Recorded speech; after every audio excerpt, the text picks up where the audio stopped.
pregunta, ¿no? La Iglesia Católica añadió libros a la Biblia, y yo lo digo porque cuando yo me estaba convirtiendo al catolicismo, de muchos años en la nueva era, recuerdo que tuve una conversación con un compañero de trabajo que era calvinista, y lo primero que él me argumentó es que me dijo, no, es que la Iglesia Católica añadió libros. Y a mí eso me quedó sonando. Entonces, yo creo que esa misma inquietud que yo tengo, José, probablemente es probable que muchas otras personas lo tengan. Y yo creo que ese es el tema que vamos y quisiera que con tu ayuda pudiéramos desarrollar el día de hoy. Entonces, vamos, vamos a ver, José, yo te voy a pedir algo aquí. Vamos tú y yo te voy a ir haciendo vamos primero a dar un contexto en la discusión, donde yo voy a empezar comentando un poquito qué es la Biblia, ¿no? O sea, lo que conocemos hoy como la Biblia, más o menos cómo está compuesta, y me gustaría que interactuáramos aquí.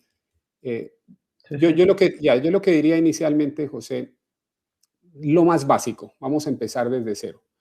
Tenemos un Antiguo Testamento que fue escrito primordialmente, o digámoslo, podríamos decir que fue escrito básicamente en hebreo, y que en un momento dado, cerca de que en el siglo II antes de Cristo, se hace una traducción. ¿Por qué? Porque ya, digamos, la cultura helenista, los griegos, era como el Estados Unidos de hoy, todo el mundo tenía que hablar griego, tal como hoy todo el mundo tiene que hablar inglés. Y básicamente se hace esa traducción al griego, que es lo que se conoce como la Biblia Septuaginta o de los 70. Entonces, José, tu comentario aquí inicialmente, conocemos, hay un solo grupo de manuscritos en hebreo, hay varias familias de textos. ¿Qué podemos decir a la gente de forma muy básica como para que entiendan este punto que va a ser un punto más adelante donde digamos, donde parte del debate va a girar Bien. alrededor de esto? Bien, si nos ponemos a hablar de la cuestión del hebreo, lo que principalmente se tiene y es lo que se cita en general, lo que se llama texto masorético. ¿Tá? ¿Qué es masorético? Es algo hecho por masoretas. ¿Qué es un masoreta? Es un copista.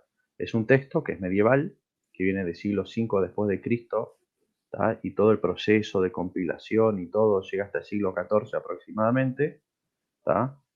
Las evidencias bibliográficas que tenemos son del siglo X, con el Códice Alepo, y en el XI tenemos el de Leningrado, ¿tá? Y que es generalmente la mayor, o sea, es la base textual judía y protestante al mismo tiempo, porque ellos tienen otros estándares diferentes, entonces seguían más por eso.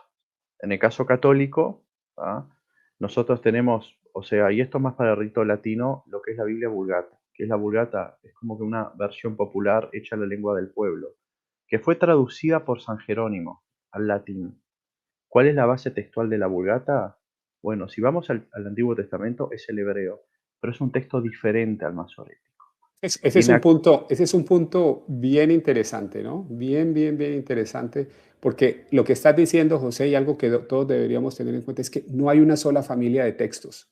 No hay una no, sola familia de textos. Pueden haber distintas familias de textos en el Antiguo Testamento, muy parecidas unas con otras, pero hay un debate en círculos académicos de, bueno, ¿cuál es la familia de textos? Porque en el Mar Muerto también, por lo que entiendo, salió una familia de textos que sí, no los es de Qumran, exactamente la del texto masorético. Entonces, pero no vamos a exactamente. ir allá, no quiero que vamos allá porque nos distraeríamos del objetivo, pero quería que tocaras ese puntico porque ese punto creo que es un punto bien interesante. Ahora, Quiero aclarar el, una cosa antes, sí, ¿tá? Que cuando hablamos de la Vulgata, traducción al latín, todo eso, antes de que San Jerónimo, porque fue San Jerónimo que, por así decirlo, por orden del Papa Dámaso, hizo la Vulgata, ya existían familias de textos latinos, ¿tá? O sea, textos en latín, de familias africanas, familias itálicas y familias hispánicas. Entonces, como no había algo muy homogéneo para la gente de habla latina, el Papa San Damaso da esa orden. También quiero hablar eso porque una de las cosas que ya hablamos que vamos a destruir en la tertulia son los mitos. Y no solo mitos de otras confesiones, sino los propios mitos católicos. ¿Existían textos en latín antes de San Jerónimo? Sí existían. Pero ya estaban variando bastante las familias y había que hacer algo más homogéneo, por así decirlo, y que vaya más conforme a la ortodoxia, ¿tá? Esa es la acotación que quería hacer. me parece perfecta. Ahora, del Antiguo Testamento pasamos al Nuevo Testamento para que todos entiendan, de nuevo, esto es básico, pero importante recalcarlo. El Nuevo Testamento se escribe en griego y Exacto. o básicamente, pero así como hay, digamos, un Antiguo Testamento que fue traducido al griego, lo que se conoce como la Biblia Septuaginta o la de los 70, tenemos entonces un Nuevo Testamento que está en griego y el Antiguo Testamento, digamos que originalmente está básicamente en hebreo. Y aquí viene la convergencia de la que habla José. En el mundo, en el cristianismo de Occidente, se llega a la conclusión o digamos se le da a San Jerónimo la misión de tener un texto que se convierte en el estándar, José, que es lo que conocemos como la Biblia Vulgata. ¿Qué nos puedes decir entonces de esta Biblia Vulgata, más o menos dónde la datamos y por qué es tan importante esta traducción? Primeramente es una traducción maravillosa por la cuestión de la unificación de lo que es la familia manuscritos, ya tener una versión oficial revisada y conforme a la ortodoxia. Eso para Exacta, empezar. exacto. Y Otra además de que es cosa una que tremenda traducción, como tú dices, es sí, sí. impresionante. Otra cosa que tiene de interesante la Vulgata, ¿tá? Es la cuestión de la nomenclatura de los libros, ¿tá? Y acá es un tema muy interesante porque San Jerónimo puso una nueva base a la hora de clasificar los libros. Por ejemplo, los judíos tienen 22 libros, una por cada letra del alfabeto, y ellos no tienen, por ejemplo, primera de Crónicas, segunda de Crónicas, primera de Samuel, segundo de Samuel. Ellos tienen libros de Samuel, libros de Reyes, de Crónicas, en una nomenclatura tal que les da 22 libros. San Jerónimo, para hacer, no hacer tan tediosa la lectura, los empieza a fraccionar. Eso Ese es un punto grábenselo, porque muy después cuando importante. toquemos otras cuestiones, como la nomenclatura de la Septuaginta y todo eso, eh, o sea, va a contestar muchas interrogantes, ¿tá? Otra cosa también que hay que decir es que si vamos a la carta 75 de San Agustín y la carta 82, en especial el último párrafo, se habla de las disputas iniciales que hubieron o las polémicas respecto a la Vulgata. ¿Por qué? Porque mismo San Agustín decía, sí, me parece bien que hagas una traducción desde el hebreo, pero lo que él tenía miedo al mismo tiempo, él no quería que la Vulgata San Jerónimo se leyese en las iglesias de habla griega, porque no quería que se perdiese respeto a los 70 traductores, ¿tá? Como dice lo que nos llegó. También hay una cuestión que esto no solo lo dice San Agustín, sino viene de la época de San Justino Mártir. ¿Tá? El cristianismo de épocas muy tempranas, apología primero a San Justino Martín, para que tengan noción, acusa al judaísmo de adulterar textos para que no reconozcan que Jesús es el Mesías. Entonces, como le dice San Agustín, ya cité el material y lo estoy parafraseando. Está bien que hagas una traducción al hebreo, pero decime qué manuscritos. ¿Los adulterados por los judíos u otros manuscritos? ¿Tá? Entonces digo, él mismo también admite, dice, no, no quiero que se pierda respeto por la versión de los 70, entonces que no se lean. Primero es eso, ¿ah? La cuestión de los manuscritos, las familias, por qué nosotros podemos ir con seguridad a la Vulgata latina sin caer en error, como dijo el magisterio de la Iglesia. ¿Ah? Bueno, acá ya se empieza a contestar. Y otra cosa que quiero hablar, y acá ya empieza, viene el palo, y sobre todo para el catolicismo, para la apologética barata que hay, es que a nosotros generalmente en algunas páginas nos llega relato de que San Damaso mandó una lista de, hizo un concilio en Roma, mandó una lista de libros específica y después empezaron a hacer concilios en África que prácticamente caído del cielo decían sí, amén, sí, amén. Y así milagrosamente ya tenemos la Biblia. Y bueno, como siempre decimos, che, vos protestantes, nosotros tenemos la Biblia, vino por orden de Damaso y ya está. Y no, no funciona de esa manera. Ni siquiera la baboseada que se hace está bien hecha. ¿Por qué? Porque para empezar, ya es bastante debatida a veces la lista de San Dámaso, porque se le atribuye a Dámaso, pero generalmente aparecen códigos del Papa Gelasio. El Papa Gelasio vivió entre 492, reinó entre 492 y 496. Igualmente se le atribuye a Dámaso. Eso para empezar. Algunos dudan hasta que haya existido. Por otro lado, si nosotros vamos al Denzinger, ¿tá? Al párrafo 84, tenemos la lista de Dámaso. ¿Tá? Y es diferente al documento gelasiano, no en el contenido de los libros sagrados, sino al autor que se le atribuye. Por ejemplo, San Damaso dice, hace una diferencia entre una carta de Juan el Apóstol y otra de Juan el Presbítero. Mientras Gelasio y más adelante Hormisdas, cartas son del apóstol San Juan. ya ahí tenemos un problema crítico para empezar. Igualmente, digo, si nosotros vamos al magisterio, como dije, Enchiridion Symbolorum, ¿no? Alias Denzinger, ¿no? Porque fue hecho por Denzinger y Hunnerman, fue recopilado todo eso, sí tenemos la lista de Dámaso. Después se hacen otros concilios, como en Hipona 391 y Cartago 397, que según el relato que llega al católico promedio, que sí coinciden todas las listas, está todo bien, y no es así. Les voy a dar un ejemplo. La de Hipona 391 coincide con la de San Dámaso. No nos olvidemos que estamos hablando también de concilios regionales, pero después vos vas a meter el gol del campeonato y vas a demostrar que esos concilios regionales tienen un aire ecuménico. Y después tenemos el concilio, que acá sí es donde parten ciertas controversias, de Cartago 397. ¿Por qué? Porque también algunos dicen que hay un Cartago 418. ¿Tá? Y la cuestión de Cartago 397 a veces se le atribuye al Papa Bonifacio, pero Bonifacio fue muy posterior en el tiempo. Estábamos en la época del Papa Ciricio. O sea, voy a hacer una cronología: Papa Ciricio, Anastasio, Inocencio I, Zósimo y después Bonifacio. Entonces, si Bonifacio fue el Papa del año 419, porque hay una lista de papas en el medio y se le atribuye a él el de Cartago 397. Algunos dicen que existió o no existió esos concilios. La respuesta que nos da el mismo Jefele y Westcott, ¿tá? Que es un autor protestante, ¿tá? Es esta, y es muy acertada. No nos olvidemos que el sistema de códices, o sea, un códice es un cuaderno, viene del siglo IV, ¿tá? Y en la cuestión de lo que es, y esto es una cuestión de derecho también, ¿no? O sea, la recopilación de documentos se hace poniendo documentos encima de otro y metiéndolos en un cuaderno. Yo sé que hoy en día parece una pavada y lo hacemos todos los días en una oficina, en un bibliorato, pero en aquel tiempo era novedad. Entonces lo que se cree, es que en la época del Papa Bonifacio se dio una ratificación para ordenar todo en un código que se llama Código Africano, que recopila todos los sínodos hechos en África.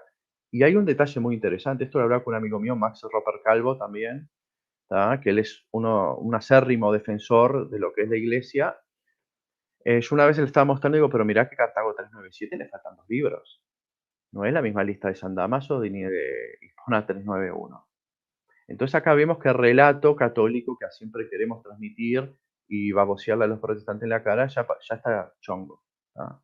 Por el hecho de que faltan 2 libros. Ahora, ¿cómo solucionamos el problema? Bueno, si ustedes van Denzinger 96, ¿no? Párrafo 96. En el magisterio del Papa Inocencio I, en la carta que le da a Exosperio, obispo de Toulouse, en Francia, él mismo da una lista de libros. Y ahí cita los 2 libros de Esdras. Aclaro que desde Jerónimo en delante lo que hicimos 2 libros de Esdras son libro 1 de Esdras, que es lo que conocemos por Esdras, y libro número 2 es Nehemías. La Vulgata tiene otra nomenclatura que la vamos a ver más adelante. Otra cosa muy interesante también es que si nosotros vamos a las actas de Cartago 397, se dice que hay que consultar a la sede transmarina, o sea, a la sede al otro lado del mar. Obviamente es Roma. ¿Tá? Entonces acá nosotros vemos también cómo funciona la cuestión de la eclesiología, ¿tá? Y la cuestión del mando. O sea, un papa da una lista específica, después los otros lo van ratificando o van discutiendo entre ellos, y esto yo sé que vos vas a citar de por qué, y uno dice, bueno, si el papa es el papa y es el guardián del depósito de la fe, y eso, ¿por qué tiene que mandar consultar las cosas? Primero, porque la iglesia es un cuerpo, ¿tá? Y segundo, que esto no es una cuestión de que tiene que bajar el Espíritu Santo y te lo tiene que decir. Por algo, como cuerpo que somos, las cosas se van haciendo de manera ordenada. Si no, por ejemplo, no sé, el sermón que San Pablo hace en Corintios referente a las partes carismáticas y todo eso, no tendría sentido. Entonces nosotros vemos que después de esa consulta transmarina, ¿tá? Como dicen en latín, ¿tá? Vemos que el Papa Inocencio hace una corrección y agrega los 2 libros de Esdras. Entonces ya el relato católico que nos llega ya está mal hecho de por sí por no investigar esos pequeños detalles. Ya cité, comparen Denzinger 84 y Denzinger 96. Ya está, por algo está. ¿Será que el Papa tiene que hacer esa corrección cuando le llegan las actas? Y después, en la época del pontificado del Papa Bonifacio, ahí es cuando se compila todo y llega. Bueno, entonces vamos aquí para darle contexto de estos puntos que ha planteado José, vamos a hacer una pequeña comparación entre lo que conocemos hoy como la Biblia católica, digamos, a lo que tenemos acceso hoy. Si ustedes van, cualquiera de ustedes, a una librería, y en esa librería pueden encontrar una Biblia católica y una Biblia protestante, ¿dónde vamos a ver esas diferencias? En el Antiguo Testamento vamos a tener diferencias. La Biblia católica va a tener en el Pentateuco, es decir, Génesis, Éxodo, Levíticos y Deuteronomio, 5 libros. La Biblia protestante va a tener igualmente 5 libros. Los libros históricos, entre ellos los famosos libros de Macabeos, allí vamos a tener una diferencia. Los católicos vamos a tener 16 libros, los protestantes van a tener 12 libros. Los libros de sabiduría, obviamente algunos de ellos, la sabiduría de Salomón, y obviamente estos tienen los salmos entre ellos. Los católicos tenemos 7, los protestantes tienen 5 libros, o las Biblias protestantes tienen 5 libros. Y en los profetas, la Biblia católica va a tener 18 libros, la Biblia protestante va a tener 17 libros. Entonces, nosotros en el Antiguo Testamento vamos a tener 46, el protestante, la Biblia protestante va a tener 39 libros, y en el Nuevo Testamento vamos a tener un número igual de libros, tanto 27 por un lado y por el otro lado. Entonces, hasta aquí, José, digamos que el tema en disputa van a ser esos 7 libros, y la pregunta del millón va a ser, ¿quién tiene la autoridad para definir esos libros de donde hay disputa, que es en el Antiguo Testamento? Entonces, si te parece, quiero que pasemos allí por un momento, porque como tú bien dices, uno escucha popularmente y a nivel de apologética, tanto protestante como católica, digamos, el protestante promedio diciendo que hay unos argumentos en contra de los deuterocanónicos, y el católico defendiendo la validez de los deuterocanónicos. Entonces, pues uno de los temas que vamos a ver y que vamos a tener que explorar, por supuesto, es quién define, ¿cierto? ¿Quién define qué libros son parte del canon? Porque uno de los problemas que tenemos aquí en esta discusión, sin duda, es quién tiene la autoridad para definir. Entonces, tú fuiste protestante, José. Yo he escuchado muchos protestantes diciendo que en relación al Antiguo Testamento, el que tiene la autoridad para definir el canon, o los que tienen la autoridad, son los judíos. Entonces, yo quiero que vamos a tocar un poquito esos temas. Pero primero, comencemos con un argumento muy común, ¿no?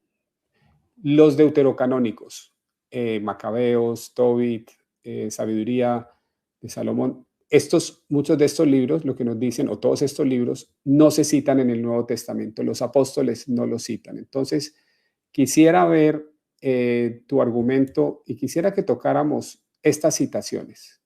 Eh, ¿qué nos puedes decir al respecto de este argumento de que no se citan, y qué contraejemplos podemos dar? Mira, eso no es argumento de nada, ¿tá? Porque hay que decir las cosas por los dos lados. A veces nosotros, es como dije al principio, caemos en pseudo estándares, ¿tá? O sea, construcciones artificiales, ¿tá? Para filtrar la información y después se nos da en contra. Te doy un ejemplo. Esther no es citado, Sofonías no es citado, Abdías no es citado. Entonces, que algo sea citado o no sea citado no lo hace católico, no lo hace canónico, no. Pablo citó, como vos pusiste ahí, Cleanto y Aranto, ¿tá? Fenómenos de Arato que son autores griegos, o sea, Epaimónides, ¿tá? O sea, eso no dice absolutamente nada. Y vamos a decir la verdad, y mucha pseudo apologética católica dice, bueno, tenemos tantas citaciones hasta del mismo Jesús de libros deuterocanónicos. Y si nosotros vamos, primero que no dice nada, porque si no tendríamos que canonizar a todos estos autores paganos, para empezar.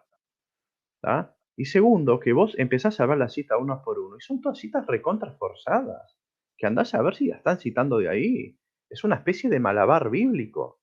Entonces, si los protestantes vienen con que no se citan, bueno, le mostramos lo que no se cita y ya está, o canonizamos a los griegos. En el caso católico, es vergonzoso lo que pasa, queriendo forzar citas y todavía se meten en ese jueguito de que se citó, no, no. las citaciones no tienen absolutamente nada que ver con la canonicidad del libro. La canonicidad del libro primero la da la autoridad, la Iglesia.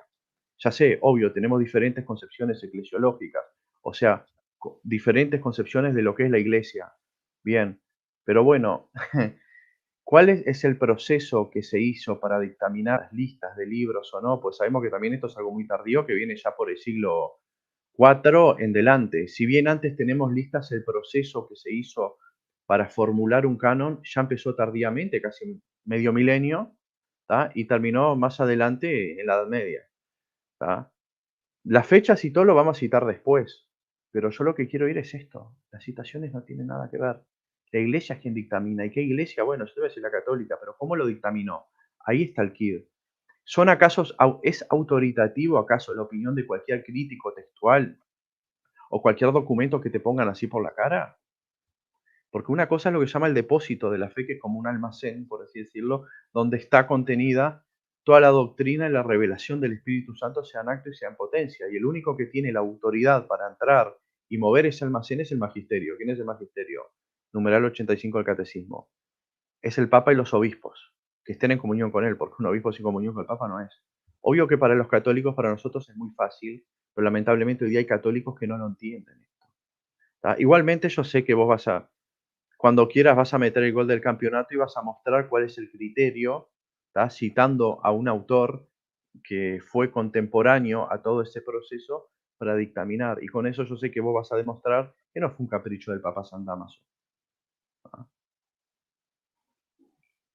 Entonces, vamos a ver esto. Yo creo que como tú bien dices, este argumento de que no se citan es un argumento que se cae por su propio peso, porque hay otros libros que no se citan y hay libros que se citan que no son necesariamente canónicos. Entonces, por ambos lados, ese argumento se cae. Quiero que pasemos a este otro. Uno de los textos que utilizan generalmente los apologetas protestantes es que dicen que en Romanos 3, 2, si no estoy mal, el apóstol Pablo dice que a los judíos se les fueron dados los oráculos de Dios. Entonces, de acuerdo a eso, ellos tienen la capacidad de definir cuáles son los libros canónicos y cuáles no son canónicos. Y entonces la historia es, al menos esto es muy común, que el concilio de Yamna definió el canon judío. ¿Cuál es? Que el concilio de Yamnia es supuestamente una reunión de los rabíes judíos después de que se había destruido el templo. Ellos se mueven hacia esta ciudad de Yamnia y básicamente allí supuestamente se reúnen y dicen, este es el canon judío y aquí se cierra el canon del Antiguo Testamento. Ojo que incluso si esto fuera cierto, y vamos a tener una conversación sobre eso, incluso si esto fuera cierto, el punto es que en ese concilio de Yamnia sucede después de Cristo. Y yo creo que aquí, José, voy a hacer una pausita porque tú acabas de decir una cosa muy importante. ¿Quién tiene la autoridad para definir el canon después de la venida de Cristo? Háganse esa pregunta. ¿Quién tiene la autoridad para definir el canon? ¿Quién tiene la autoridad para definir cuáles son las escrituras sagradas? ¿Los judíos, los rabíes judíos que rechazan al Mesías? ¿O la iglesia que Cristo funda y es la comunidad de la nueva alianza? La iglesia que cree en él, que recibe el Espíritu Santo en Pentecostés y que es la iglesia que forma la nueva alianza. Primera pregunta y muy fácil. ¿Quién tiene la autoridad para ustedes? Vamos a creer que la Iglesia Católica se equivoca en la definición o acierta en el canon del Nuevo Testamento, porque los, digamos, tanto protestantes como católicos lo aceptamos, pero se equivoca en el Antiguo Testamento.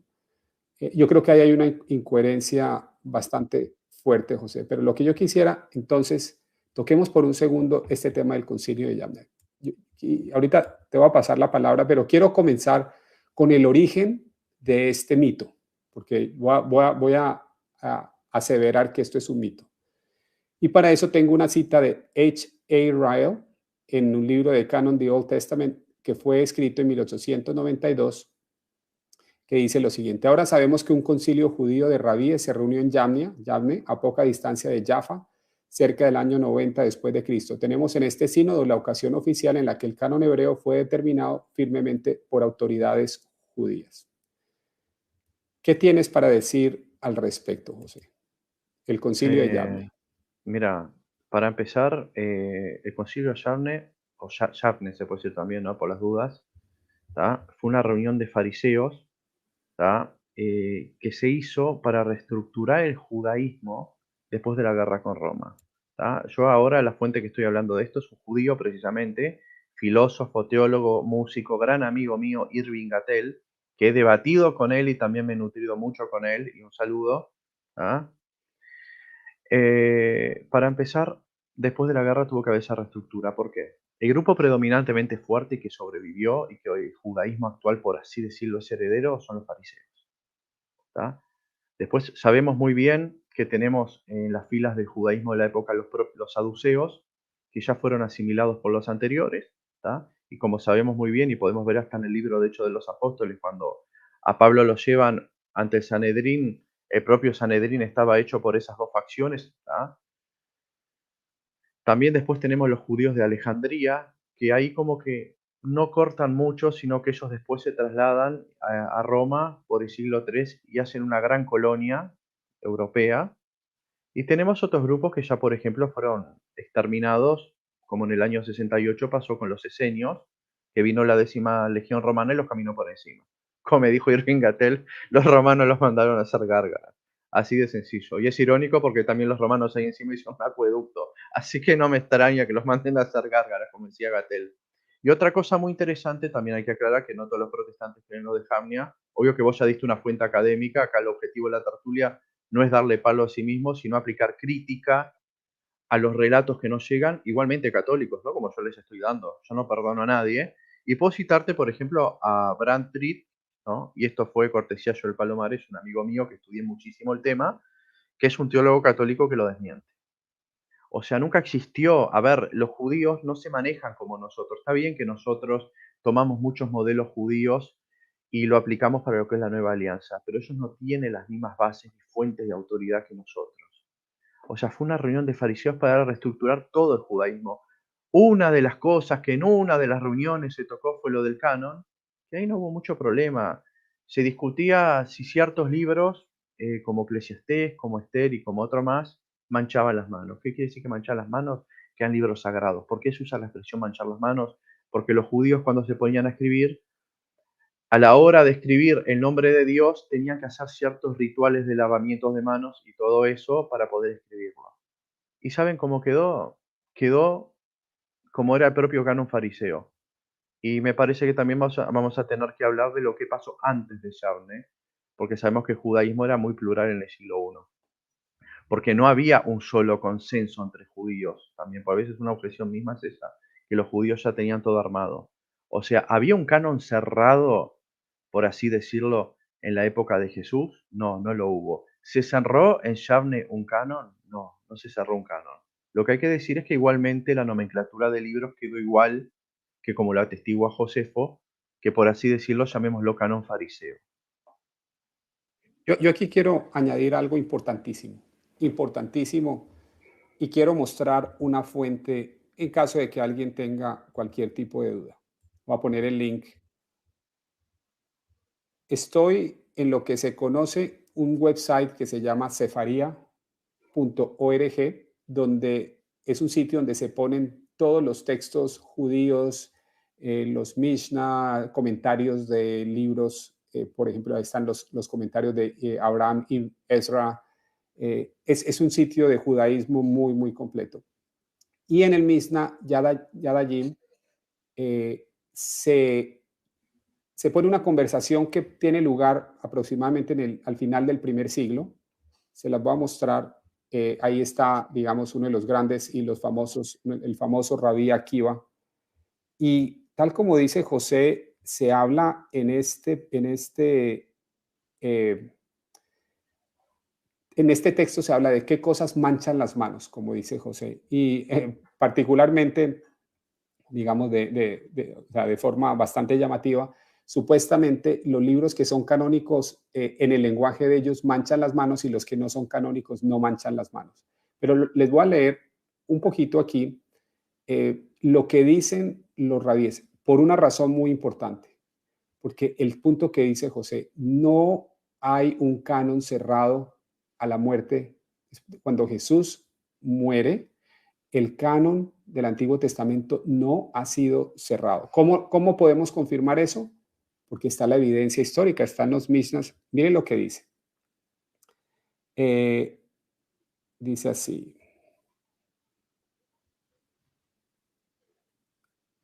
Dice, todas las escrituras sagradas manchan las manos.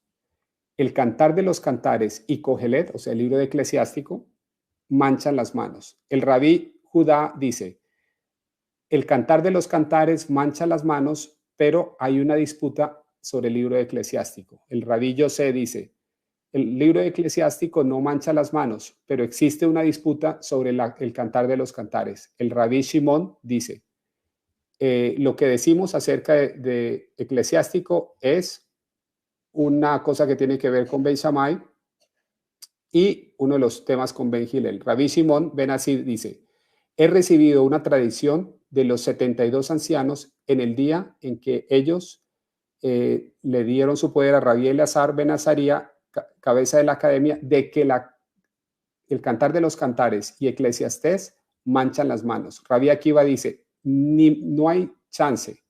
Ninguna persona en Israel disputa el hecho de que el Cantar de los Cantares diciendo que no mancha las manos. Porque mire lo que dice el Rabí Akiva acerca del Cantar de los Cantares.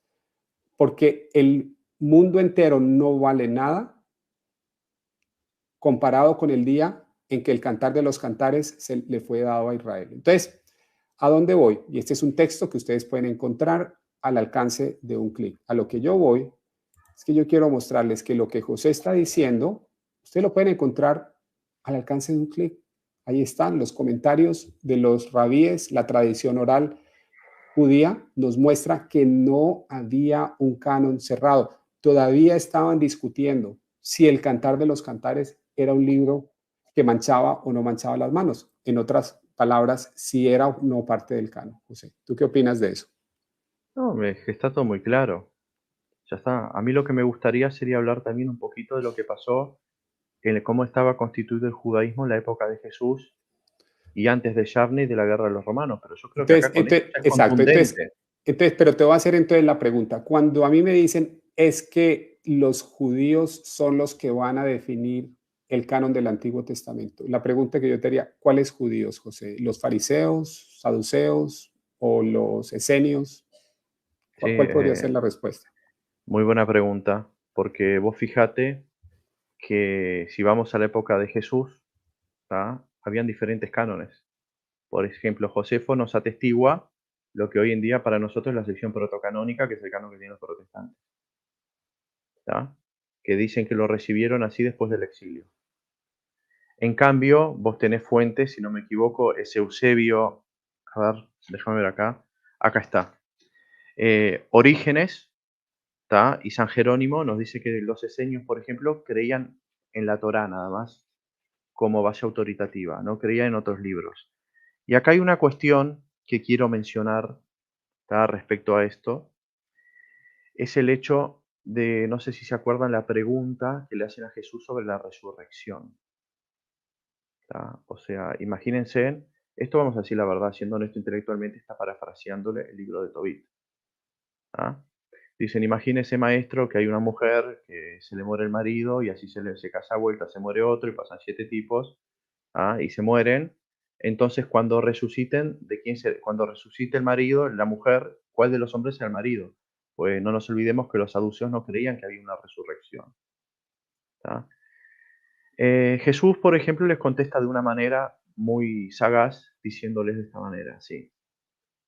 ¿Vieron el pasaje de la zarza?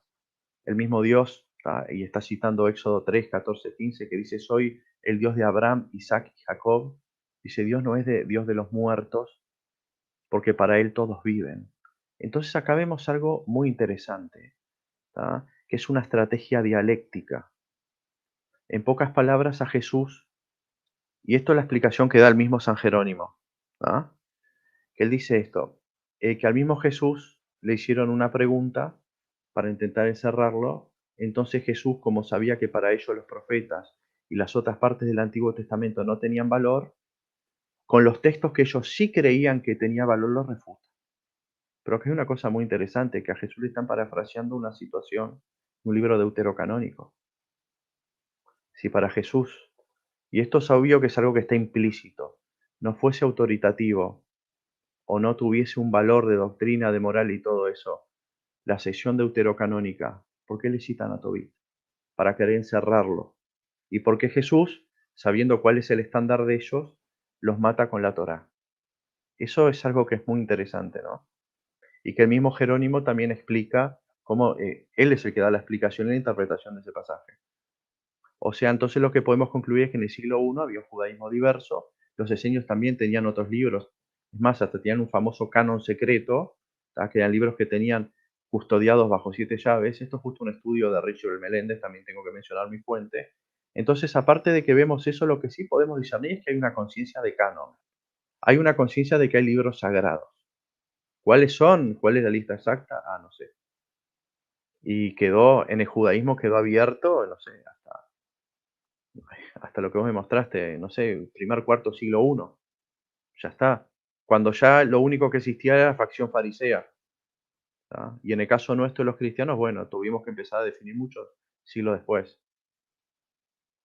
Otro tema, José, que considero importante mencionar, así sea de pasada y lo podemos profundizar en otro programa, es lo que se llama la maldición Birkat Haminin, que básicamente esos rabíes que se reúnen en, digamos, alrededor de la ciudad de Yavnia, no en un concilio, pero se reúnen para seguir desarrollando lo que se conoce como el judaísmo rabínico.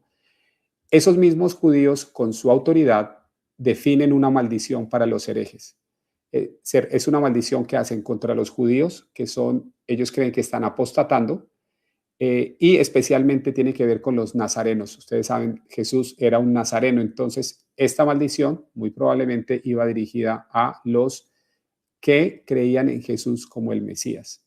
Y sabemos también que en esa época se define a Bar Kafba como el Mesías venidero. El Rabí Akita se la juega completamente por Bar Kafba y lo define como el Mesías.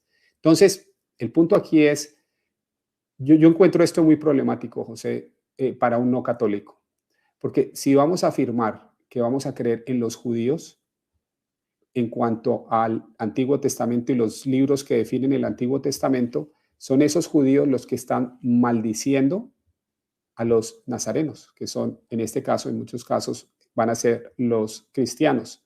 Entonces, vamos a darle autoridad a unas personas que rechazan a Jesús como Mesías y deciden que otra persona es el Mesías. Y con esa supuesta autoridad condenan a los seguidores del verdadero Mesías, que es Jesús. Entonces, no sé si, a pesar de que suena un poquito complejo, pero ese es un punto para mí muy importante, porque ¿quién tiene la autoridad en el primer siglo? ¿La tienen los judíos o Ahí la vos te das tienen cuenta que los dársela a los católicos? judíos es una actitud servil, porque, por ejemplo, van de rodillas hacia los judíos aceptando su autoridad, pero los judíos los maldicen porque son cristianos.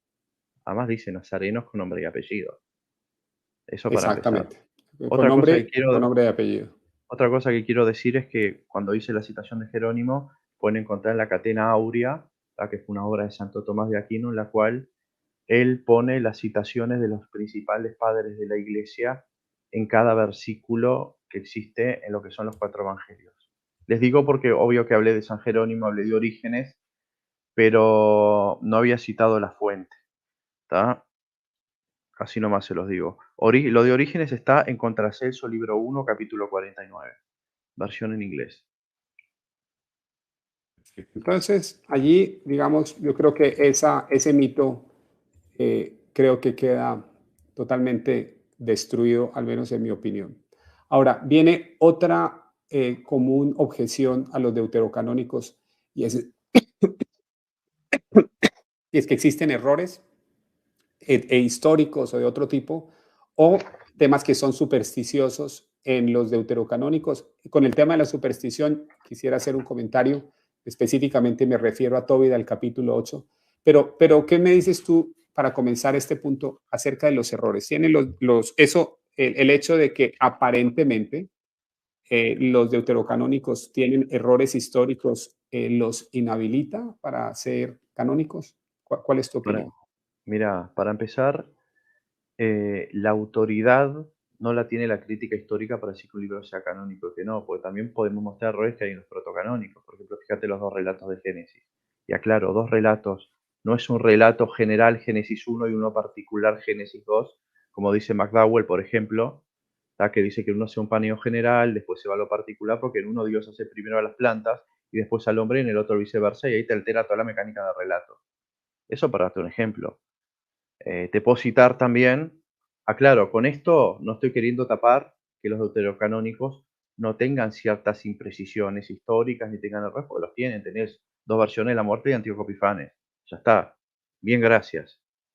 A ver, te puedo citar también que vos vas, por ejemplo, al final de Crónicas y Reyes, y en uno se te dice, por ejemplo, que Sedequías era el tío de Joaquín y en el otro se te dice que es el hermano. Entonces, ¿es el tío o es el hermano? Ya sé, te van a decir que no hay una palabra específica en hebreo para decir tío, pero si vos vas, por ejemplo, vas al libro de Crónicas y ahí vas a las genealogías, hay dos Joaquines, uno que es tío, uno que es hermano. Entonces vos ahí ya te das cuenta que uno de los cronistas erró a la hora de catalogar un parentesco en relación con otro. Igual, Jeremías, digo que fue contemporáneo a esa situación, cuando habla al rey Conías, ya ahí aclara el parentesco. Sí, era el tío.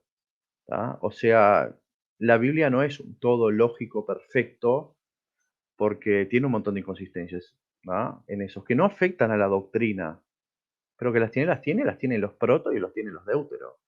A ver, te voy a decir una cosa. A nivel deuterocanónico, dicen, bueno, tal, la situación de Tobit. ¿Acaso Jesús no le escupió la cara a uno para devolverle la vista? ¿No agarró, metió baba y le metió los dedos en las orejas? Entonces, ¿qué me hablan? A una mujer prácticamente para sacarle un demonio hizo que se arrastrara. Cualquiera de hoy día diría, va, qué machista, qué misógeno. Otra cosa que también se alega es cuando, por ejemplo, el autor de Segunda de Macabeos dice al final, no sé si mi trabajo es bueno o no, puede ser no, hice lo mejor que pude, bien, gracias. No lo dice de esta manera. Lo que yo le voy a decir es una cosa, que él cuando dice eso, ¿no? O sea, cuando él dice que es lo mejor que pudo hacer y todo eso, él, esta vez lo voy a leer porque lo tengo acá y fue un aporte de Alexis Gómez, se lo doy a él, la diestra.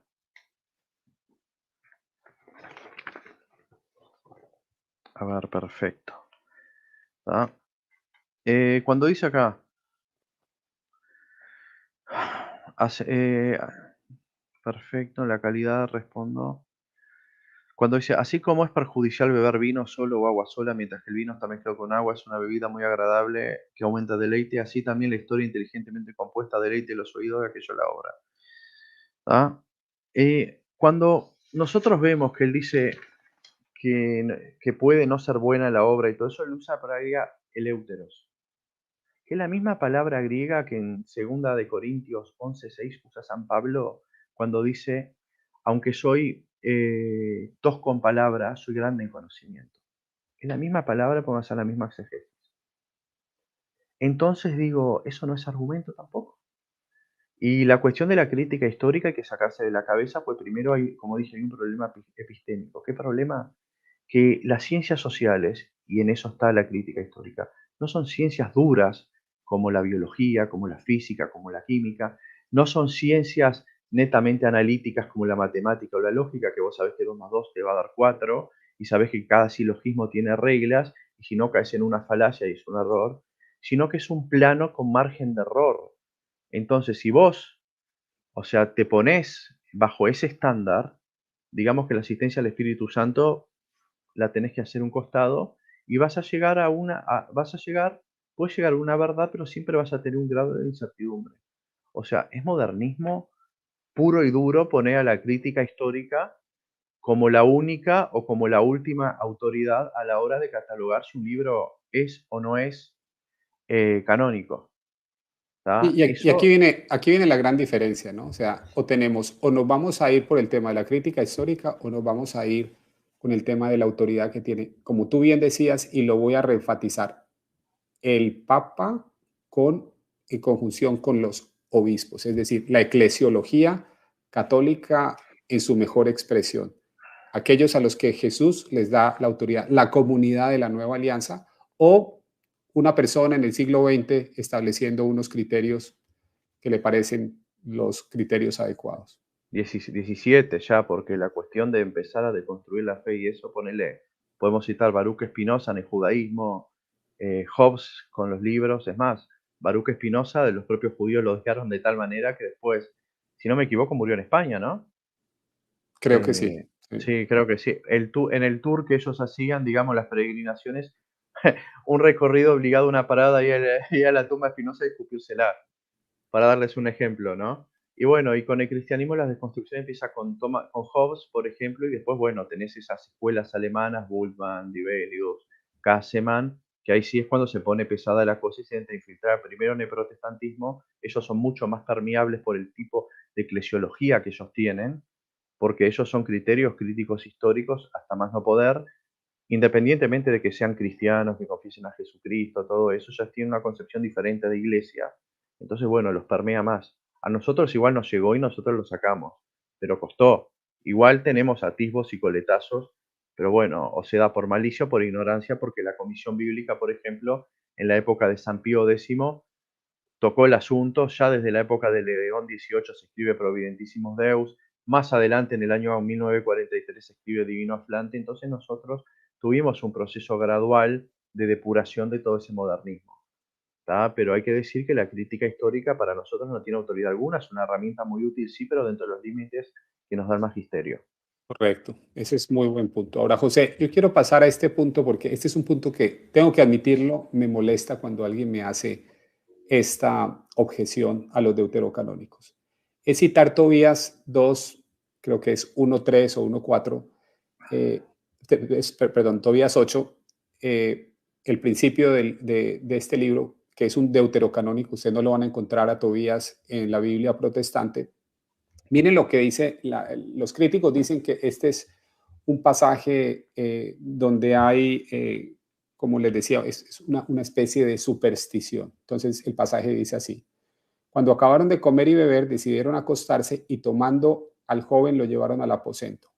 Recordó Tobías las palabras de Rafael, el arcángel, y tomando el hígado y el corazón del pez de la bolsa donde los tenía, los puso en las brasas de los perfumes. El olor del pez expulsó al demonio que escapó por los aires hacia la región de Egipto. Fuese Rafael a su alcance, le ató de pies y manos y en un instante le encadenó. Entonces, No nos olvidemos también que David tocaba el arpa, por lo menos para expulsar, no lo expulsar porque está en todo un cuerpo, pero para liberar a Saúl de una presencia demoníaca. También eh, eh, aclaremos que los medios no son cruciales, porque y esta vez te puedo citar hasta un pastor evangélico argentino, Dante Gebel, que él mismo decía que Dios varía los medios porque la gloria la quiere para él, no para el medio. Esto lo aclaro porque está muy interesante. no, es que a mí me molestó este comentario que hizo una vez un apologeta protestante diciendo, es que a quién se le ocurre creer que un pez va a expulsar un demonio. ¿Y un Como si, gargajo? como si fuera una estupidez creer en esto o una locura creer en esto. Entonces, yo la devuelvo, ¿no? Entonces, pero cuando alguien, digamos que un ateo le diga a este apologeta protestante que, por lo que yo entiendo, cree en que la Biblia no tiene errores. Cuando ustedes van, por ejemplo, a Números 22, 21, donde Balaam está hablando con el burro le habla, ¿qué argumento van a tener para defender cuando un ateo venga y le diga, ustedes están locos, ¿cómo van a creer que un burro habla? Te van a Entonces, decir que esta es una misma alegoría, persona, la vieja exacto, y confiable. entonces, esta misma persona que dice que le parece absurdo que los católicos creamos que el corazón y el hígado de un pescado, cuando son consumidos, sacan un demonio, es la misma persona que cree al mismo tiempo o que va a defender que el burro le habla a Balaam, pero sí critica a los católicos, pero tiene un doble estándar. Porque entonces ese mismo estándar con que critica a los católicos, si yo se lo aplico a él, él lo va a hacer quedar como una persona que cree en cosas que, digamos, demostrablemente no son comunes, como un burro hablándole, o como el ejemplo que tú dabas también. Si vamos a tener ese problema, pues entonces, ¿cómo así que tocar el arpa expulsa demonios, no? Entonces, a lo que voy, José, y la razón por la que me molesta y quería hacer este comentario, es porque tenemos que ser capaces de identificar cuando nuestra contraparte en un argumento de estos tiene un doble estándar, un doble estándar. Yo no puedo tener un estándar para los católicos, pero uno distinto para el protestante. Sí, El doble moral estándar se tiene que llama ser, eso. el estándar tiene que ser el mismo. Y si me estás juzgando con un estándar, tienes que estar listo a que yo te juzgue con ese mismo estándar. Entonces, en conclusión, ese argumento me parece absolutamente ilógico o muy poco válido, porque vamos a encontrar en la escritura sagrada algunos otros temas que son igual que los creemos por fe, más que Sí. por cualquier otra A cosa. nivel de estructura, obviamente que es ilógico por la doble moral. A nivel de contenido, vamos, que un muerto resucite también, si nos vamos a poner bajo los estándares de la crítica histórica, que son estándares que tienen una cosmología materialista, entonces ni siquiera Jesús resucitó, no hizo milagros, nada. Ya está, sencillo. Exactamente, Entonces, cuando me exactamente. conviene, esto es revelación de Dios y la iglesia o la concepción que fulanito, mengano, sutano tenga de iglesia, hizo esto, esto o aquello, pero por otros lados, no, las tradiciones que guardan ustedes son tardías, no tienen soporte histórico. No, no, para eso es peor que Samurai Cop, desafía toda lógica. Entonces, yo creo que de nuevo, o sea, si vamos a este tema de que los deuterocanónicos tienen errores o tienen supersticiones, yo creo que ese es un argumento muy malo, muy malo. Ahora, quiero tocar contigo el tema, el mito del canon alejandrino. ¿Por qué no nos cuentas un poquito cuál es la objeción y cómo responderla? Mira, el mito es un mito católico, ¿tá? Que muchos apologetas lo han sostenido durante mucho tiempo, de que más allá, ya hablamos de que el judaísmo es diverso y todo eso, en Alejandría había un canon, uno de tantos cánones que tenían los deuterocanónicos. Y se basan principalmente en decir que las copias que se han encontrado, ¿tá? Tienen libros deuterocanónicos. Eso no dice absolutamente nada. Te voy a dar un ejemplo. ¿Vos sabías que la cuestión, o sea, el concepto que tenemos de textos, primero para empezar, los cuadernos, los códices vienen en el siglo IV, ¿tá? Sabemos que nadie citó códice, no voy a armar muñeco paja.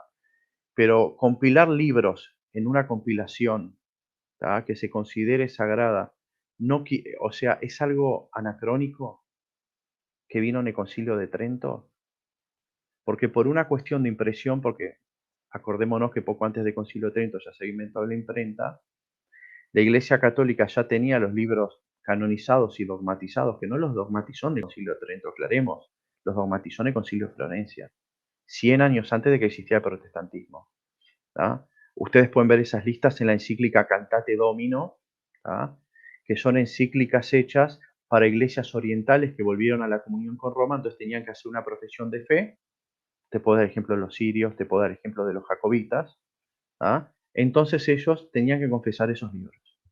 ¿Tá? ¿Eso en qué año, También de qué año estamos hablando, José? estamos hablando 1444, por ahí aproximadamente. El concilio de Florencia fue un concilio que se hizo en 4 sedes y demoró unos cuantos años por las disputas internas. También hay una profesión de fe que no se ejecutó, pero ya se tenía el borrador, que era para coptos y para etíopes, que ellos después vuelven unos siglos más adelante en el tiempo. ¿Tá? Pero qué casualidad que todas esas profesiones de fe para iglesias orientales que vuelven a la comunión con Roma, aparecen los libros citados, ¿tá? Y es la misma lista que Trento, y eso está en la Cantate Domino. Hay otra cosa también, y este es un gran problema de estándares que existe dentro del catolicismo, porque algunos dicen el canon se formuló en Trento, otros el canon se formuló en Florencia. ¿Cuánto se formuló el canon? Otros dicen yo tengo la opinión de que San Damaso ya dio una definición dogmática. Para empezar, magisterio interpreta magisterio. De nada sirve estar tirando documentación eclesiástica si no se tiene un rumbo, ¿tá? Porque le echamos la culpa a los protestantes que agarran la Biblia y aplican el principio de libre examen y terminan con libres interpretaciones, aunque no quieran, pero nosotros hacemos lo mismo con los documentos católicos. Eso es una doble moral aberrante del lado católico. Entonces acá hay una regla, magisterio interpreta magisterio. Si queremos hablar de la Biblia, ¿cuáles son las interpretaciones que da el propio magisterio de toda la documentación? Es el Enchiridion Biblicum. ¿Tá? Que si nosotros, por ejemplo, vamos a la página 272, ¿tá? Del Enchiridion Biblicum, se dice que la lista ¿tá? O sea, la dogmatización vino en Florencia, en Trento se agregaron anatemas, ¿tá? Y se ratificó en el Concilio Vaticano I, porque aún con anatemas y todo, hubo controversia. Pero fíjense en que el propio documento que explicita el significado de todo lo que tiene que ver con la Biblia dice Concilio de Florencia. ¿Ah? Y volviendo, Sí, y pero volviendo, ese, quisiera hacer una pequeña mención, sobre todo para las personas que son nuevas, porque veo algunas personas católicos que realmente se han convertido al catolicismo muy recientemente. Yo quiero que y aquí tengo en mi pantalla algo que a mí me ha impactado muchísimo, sobre todo, recuerda la pregunta que me hacen a mí cuando me estoy tratando de convertir, es que la Iglesia Católica añadió libros y generalmente lo que se dice es que lo añadieron en la Edad Media y cosas de este estilo. Quiero que nos hables por un minuto del Concilio de Cartago en 397, donde tú me mandaste este link donde nos cuenta específicamente en los cánones y en las discusiones de Cartago los libros. O sea, ¿qué podemos decir del Concilio de Cartago en cuanto a la definición del canon? mira, yo pienso que eso ya lo había hablado, igual lo voy a repetir, pero pienso que ahí es cuando vos tenés que meterla para adentro, ¿tá? Con el texto que ya sabes cuál. Por el Concilio de Cartago fue una serie de discusiones que se hizo en África, ¿tá? A finales del siglo IV, pero también si nosotros vamos en las notas, ¿tá? Que hay sobre las actas, se dice que hay que consultar en la iglesia transmarina. La iglesia transmarina es Roma, porque al otro lado del mar Mediterráneo, el Mare Nostrum, como se conocía en aquel tiempo, estaba Roma. Cartago queda en África, ¿no? Ah, acá vemos, actualmente Túnez, si no me equivoco. ¿Tá? Y es muy interesante porque en el Concilio de Cartago faltan los dos libros de Esdras, los que hoy actualmente conocemos por Esdras y Nehemías, ¿tá? Que en la Septuaginta era Esdras Beta, claro. ¿Tá? Entonces, bueno, faltan esos dos libros. ¿Tá? Ahí el acta habla de que hay que hacer una consulta, como dije anteriormente, el Papa Inocencio I, por el año 405, hace una corrección, ¿tá? Y al obispo de Toulouse, por ejemplo en Francia, le dice, esta es la lista y ahí agrega el libro de Esdras. Y después en el año 418 se da la sanción final a la hora de recopilarlo en códices y ahí sí están los libros de Esdras. Eso para empezar, o sea, el Papa en eso ejerce lo que, por ejemplo, a nivel naval, voy a citar una palabra, y esto es muy interesante porque la Iglesia se lo considera como una barca de salvación y al mismo tiempo como una milicia. Eso lo podemos ver tanto en la Biblia como en la tradición. Ejerce lo que se llama el comando por negación. Va, manda ciertas directivas, como hizo San Damaso, la flota, o por así decirlo, las otras diócesis empiezan a ejecutar, pero bueno, si hay un momento en el cual el almirante, o sea, en este caso el Papa, tiene que decir, pare máquinas, se corrige tal maniobra, ¿tá? Porque vimos que en Cartago faltaban dos libros, bueno, se ejecuta. Y además yo quiero, y acá sí te voy a dar la pelota, y esto que yo sé que vos vas a citar es gracias a un amigo protestante también, Robert Owen, lo cito con nombre y apellido, ¿tá? Que la formulación del canon no fue, como muchos creen, un capricho romano, un capricho papista, un capricho romanista, un capricho de la iglesia centralista, despótica, imperial y todo eso. ¿Ah? Porque, ¿cuál es la base para decir este libro es canónico y este no? ¿Cuál es el estándar que manejó la iglesia y después lo fue confirmando a lo largo del tiempo? Aclaremos que estos concilios también son concilios regionales, no son infalibles. ¿Tá? ¿Cuál es? Tomá, te pasé la pelota, Hugo, metela para adentro. No, tírala tú que estoy aquí. Bueno, si nosotros, por ejemplo, vamos a la obra de San Agustín, que fue contemporáneo a todo eso, que se llama De la doctrina cristiana, libro 2, capítulo 8, él mismo dice que la Déjame lo autoridad de la saco. iglesia Déjame lo saco y aquí. Creo que ya lo encontré. Estaba en problemado con mi. Déjame, aquí está. Y este lo tengo de no, primero. ahí va, Aquí está. Vamos a leerlo. Es de. ahí está. Agrandalo si podés, o no sé. No, Vamos ya a da. ver. Yo creo que Sí. ahí lo podemos leer. Entonces, este punto que plantea José a mí me parece fundamental porque estamos trayendo un testigo del siglo IV que nos va a decir cuál es el criterio. Como decía José muy bien, el criterio no es lo que diga un académico en el siglo XX o en el siglo XVII o en el siglo XVIII. El criterio no es lo que diga un judío. Miren cuál es el criterio de la comunidad de la nueva alianza. Entonces, lo voy a leer, José.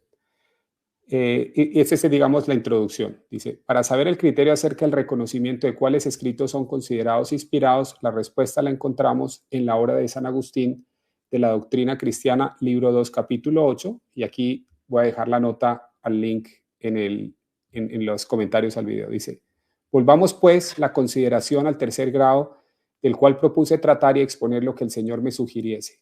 El más diligente investigador de las Sagradas Escrituras será, en primer lugar, el que las hubiese leído íntegramente y las tenga presentes, si no en la memoria, o a lo menos en la constante lectura, sobre todo aquellas que se llaman canónicas, porque las demás las leerá con más seguridad una vez instruido en la fe y en la verdad, y así no se adueñarán de su débil ánimo, ni perjudicarán en algo en contra la sana inteligencia, burlándose de él con peligrosas mentiras y falsas alucinaciones. Y aquí viene la definición. Póngame mucha atención, porque San Agustín va a entrar con todo, como dice José, a definir cuál es el criterio que se establece para definir qué es canónico y no.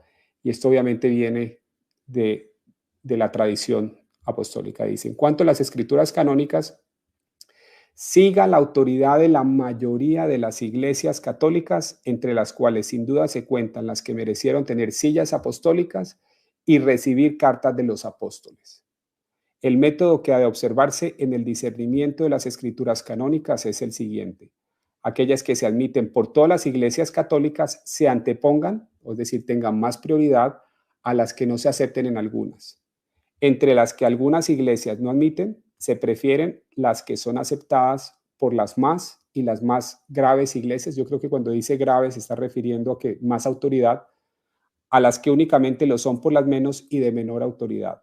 Si se hallare que unas son recibidas por muchas iglesias y otras por más autorizadas, aunque esto es difícil, opino que ambas se tengan por de igual autoridad. Entonces, esta es, como dice José, esta es la cita. Esta es la cita. Al menos a mí me aclaró toneladas. No sé, José, si quieres hacer algún comentario, porque Sí, obvio. definitivamente este es el punto alto de esta conversación. Ese argumento de San Agustín. Obvio, o sea, ¿cuál es la cuestión? Es la autoridad de la iglesia. Ahora yo me pregunto, esas iglesias que son tronos apostólicos y que recibieron carta de los apóstoles, ¿se encuentran en Oriente o en Occidente? Pues en Occidente tenemos a Roma, ¿tá? Eso no lo podemos negar. Más allá de la cuestión del primado de San Pedro, todo eso, que no es el tema de ahora. Y lo tenemos Pero en Roma por la carta de San sí, a Pablo a los los romanos. romanos. Pero ahora yo me pregunto una cosa.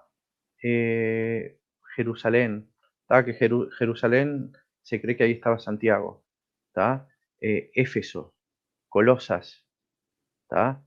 Las cartas de San Pedro, Ponto, Bitinia, Galacia, Capadocia, que quedan en Asia Menor, en la actual Turquía. Yo me pregunto, ¿esas iglesias son de Oriente o son de Occidente? ¿Será que lo que el mismo San Damaso puso en su lista fue un capricho de él? ¿O no será que esos concilios que son regionales, que son falibles y todo eso, que lo sabemos, tienen un aire ecuménico? Porque precisamente la mayoría, ¿tá? Si vamos al criterio de San Agustín, de los que estudiaron eso y se empezó a retroalimentar la iglesia, son iglesias orientales. Ahí está la cuestión. Indudablemente. Y esta es la razón por la que invité a José. Para los que no saben, quiero volverles a comentar que José es un católico del rito oriental.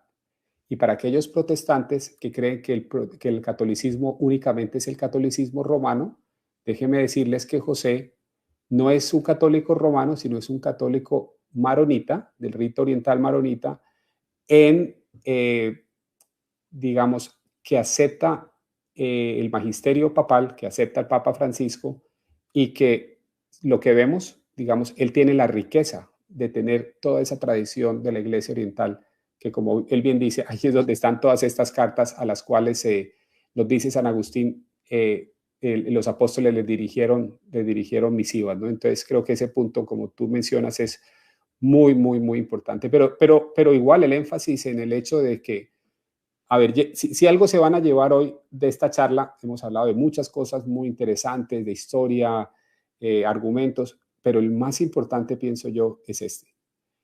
¿Quién tiene la autoridad para definir el canon?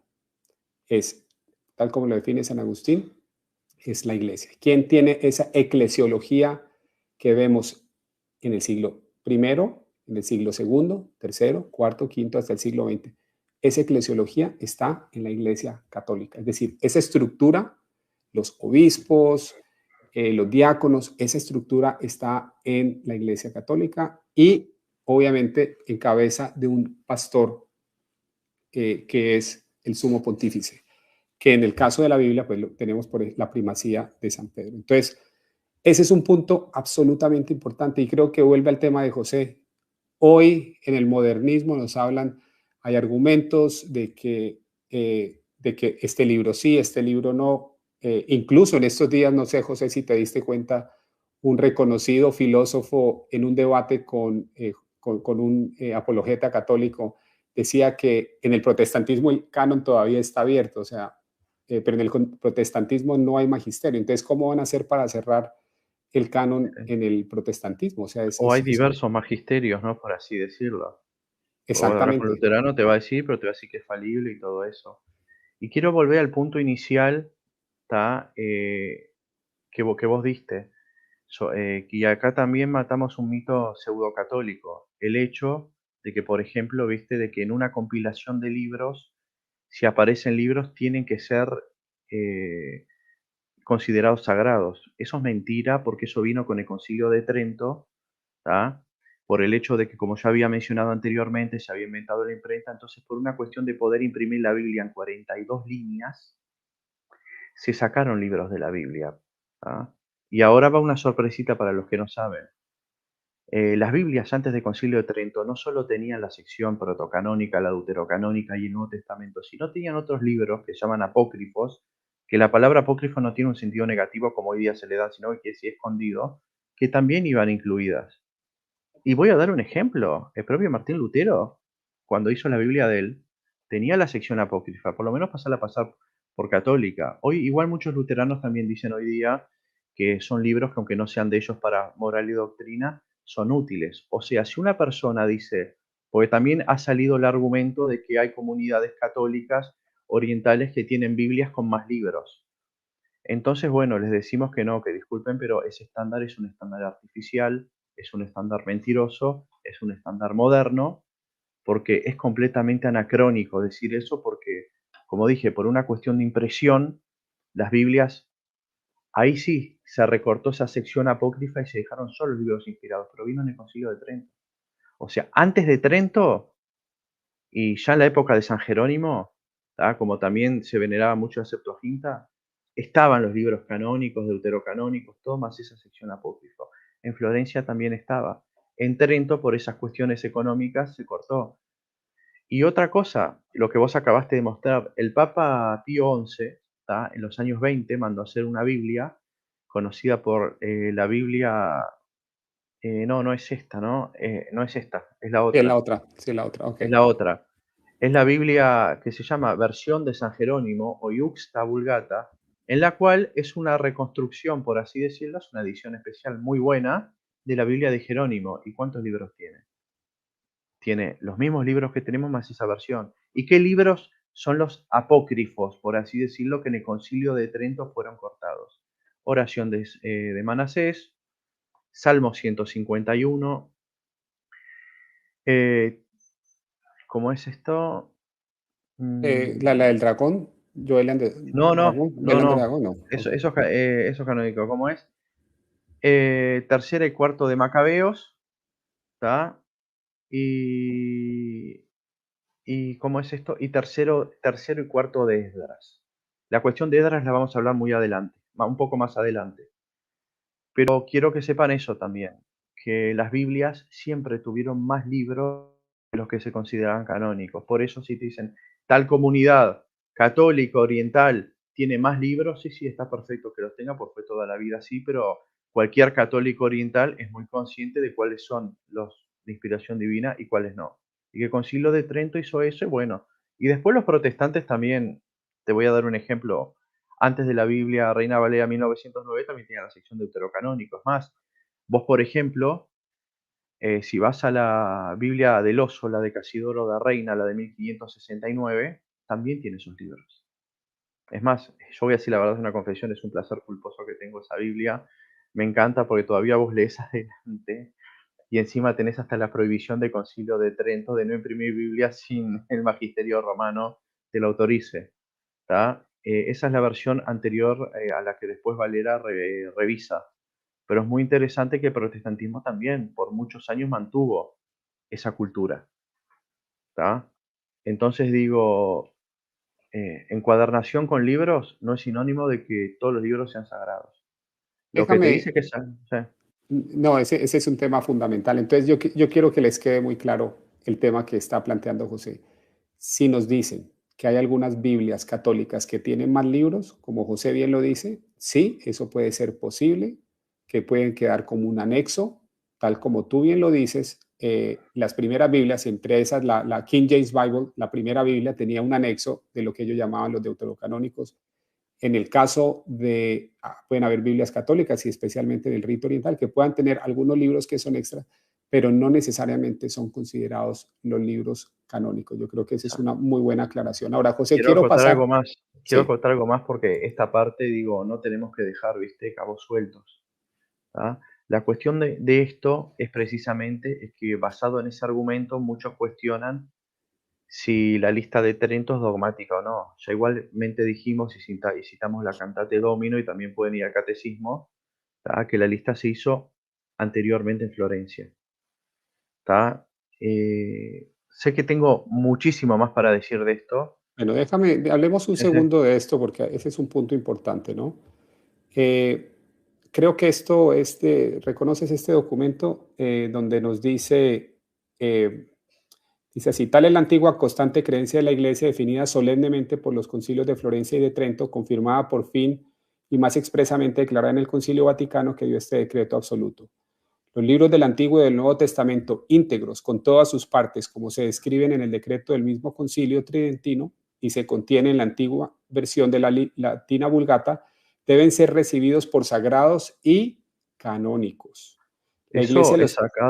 Eso es sacado del Incivivium Bíblico, página 272, y también lo pueden encontrar en el Denzinger, párrafos 1951 y 1952. Esto es O sea, esto es magisterio puro y enseñanza duro. oficial de la Iglesia Católica. Esta es la posición oficial de la Iglesia Católica.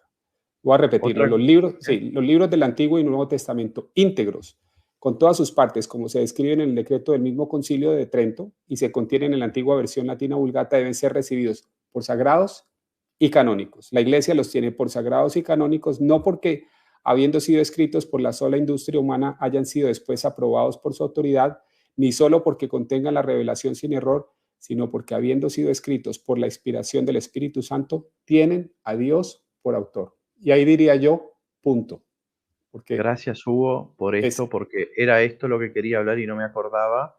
También quiero citar que en el Denzinger, párrafo 2292, hace una aclaración, porque acá, ya si vamos a esta altura del campeonato, estamos en el siglo XIX, ¿tá? Y pisando el XX, y hace esta aclaración, que la Vulgata sin error, cuando se habla de que la Vulgata sin error es referente al mensaje, ¿tá? Y es referente también a la Iglesia Latina. Porque como yo había dicho anteriormente, digo, también el magisterio aclara que habían varias versiones, varias familias de manuscritos latinos, entonces se hizo una versión estándar. Otra cosa también es que dice que el Concilio de Trento tampoco prohibió que se hagan Biblias en idiomas vernáculos, tomadas aún de los textos en el idioma original. La cuestión era que vos tenías que tener la autorización de la iglesia. Pues si bien hay prohibiciones de Trento, sí, y acá te dice que no. ¿Cómo articulamos esa supuesta contradicción? Porque acá dice, está la prohibición de Trento, que está en ese placer culposo de la Biblia del oso, sino que bueno, vos tenías que tener permiso de la iglesia. Y también aclara algo, que cuando se habla de la Vulgata latina y la definición de Trento no se hizo bajo los criterios de crítica histórica. Eso dice el 2292 del Denzinger y guárdenselo porque es así. Punto.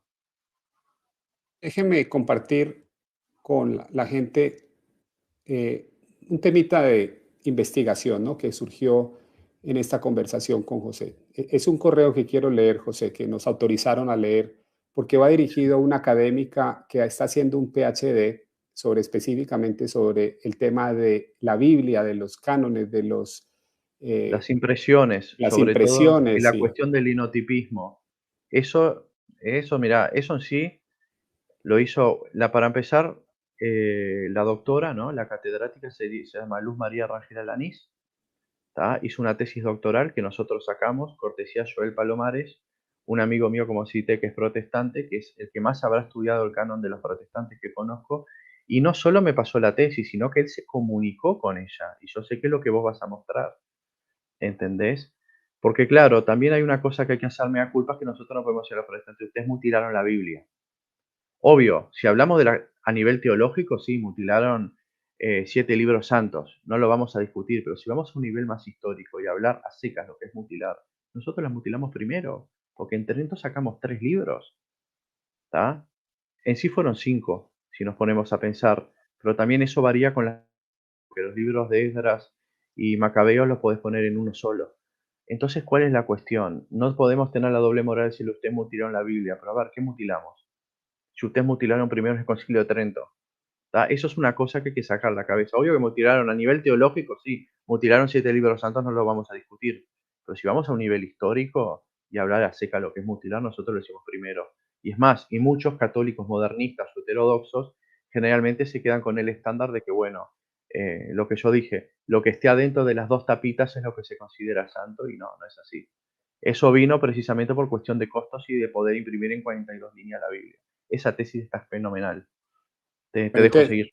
entonces dice el correo, dice, mi nombre es Joel Palomares, acerca de su libro El arte de imprimir la Biblia o la Biblia en 42 líneas. En la página 182 menciona acerca de la Vulgata Latina de Jerónimo que en el Concilio de Trento quitaron 3 libros. Esto confirma mis sospechas. Hasta ahora tengo ubicado un libro llamado Primero de Esdras. El segundo de Esdras es el que contiene Esdras Nehemías. Sospecho de la oración de Manasés y de los libros de Macabeos. Me gustaría saber dónde obtuvo la información o cómo llegó a esa conclusión. Recordemos que esta es una investigadora que hace un doctorado. Entonces dice, estimado Joel, la respuesta del libro que comenta escribí es mi tesis de doctorado. Respecto a su pregunta, la conclusión que doy es al hacer un cruce de información de las diversas fuentes consultadas. No sé dónde encontró el documento, si lo tiene todo, si no, lo puede descargar y ustedes pueden descargar este documento. Todas las referencias las puede consultar en la bibliografía de la tesis. La más importante para este caso son. Entonces aquí da una bibliografía y nos dice las sesiones del Concilio de Trento se pueden encontrar en internet específicamente para consultar los libros aceptados en la sesión cuarto del 8 de abril de 1546. Además, debería leer todo el capítulo 4 de la tesis, en especial las páginas 196, 201, y además consultar la tabla de la página 177. Escribí otro artículo donde profundizo en la búsqueda del manuscrito original y como podrá comprobar, consulté todos los manuscritos que me fue posible. Los datos bibliográficos son los que le pueden interesar. Entonces, ¿qué nos puedes decir, José, digamos, de este punto? O sea, ¿cómo procesamos este punto como católicos? ¿Cómo lo procesamos? Mira, que confiemos cada vez más en la autoridad de la Iglesia, en las fuentes que vengan directamente del magisterio. Que sí, está bien, la crítica histórica puede ser una herramienta muy útil, hasta el mismo Ratzinger ya lo dijo, todo bien, pero siempre entre los lineamientos del magisterio. Ya está. O sea, primero, no tener la doble moral si ustedes mutilaron, pues sigamos lo que es mutilar, nosotros mutilamos primero. ¿Tá? Es más, hasta como mismo dije, la Iusta Vulgata, que aparece citada ahí entre las fuentes, lo confirma, que es un documento católico. Segundo, no estar inventando categorías y estándares artificiales para decir esto es canónico, esto no. Y ya está, o sea, no hay mucho que hacer. Además, la mujer es católica y el que la fue a consultar es un protestante. ¿Entendés? O sea, acá tenés un cruce de información desde una perspectiva que no tenés con qué darle, punto. No sé, yo lo que digo, sujeto ser magisterio. Ese es un ¿Tá? punto importante. O sea, como católicos, ese debería ser nuestro rumbo, lo que nos diga el magisterio.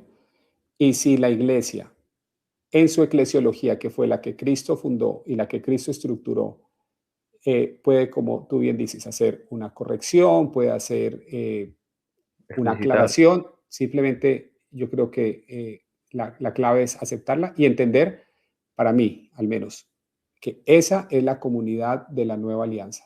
Y es a esa comunidad de la nueva alianza y a los que la lideran es que Jesús les dio el poder de atar y desatar, el cual, por supuesto, incluye la capacidad de definir cuál es el canon que compone la Biblia. Porque si yo soy un cristiano de sola escritura, no voy a tener cómo definir cuáles son los libros que componen esa escritura. También hay que ver que la cuestión de la sola escritura, y entre ellos la tiene muy clara, y hasta el mismo Sproul lo dice, ¿no? Y hay muchos que son conscientes de eso. O sea, hay otros que, por ejemplo, no se quieren hacer católicos, pero se hacen primo-escrituristas. O sea, es otro estándar, que es Biblia, primero, tradición, después razón y experiencia. Si no me equivoco, no me acuerdo, creo que es lo que usan los metodistas. Pero igual hay que ver que para el protestante más chongo, este tipo de cosas en lo que es. Hay otros, ¿no?, que son más estudiados, como el caso de Palomares, que sí, que llegamos a acuerdos en común, él y yo no debatimos nunca, pues no tenemos que debatir, porque hablamos de un ambiente de honestidad, que sabemos cuál es el alcance de los argumentos que tiene uno que tiene otro. Y bueno, yo pienso que esta tertulia lo que tiene que hacer precisamente es demostrar el alcance a los católicos de nuestros argumentos. No es tan lindo relato, o sea, a la larga, a veces se considera, ¿no? Y uno se tiende a burlar de la historia de la Septuaginta, los 72 tipos que escribieron cada uno en comunicado y les dio todo lo mismo, ¿ah? Pero nosotros hacemos una versión más comprimida de los concilios africanos, como que el Papa fue y le llegó la palomita al Espíritu Santo, y sabemos que no es así, punto. Hay que ser honesto intelectualmente.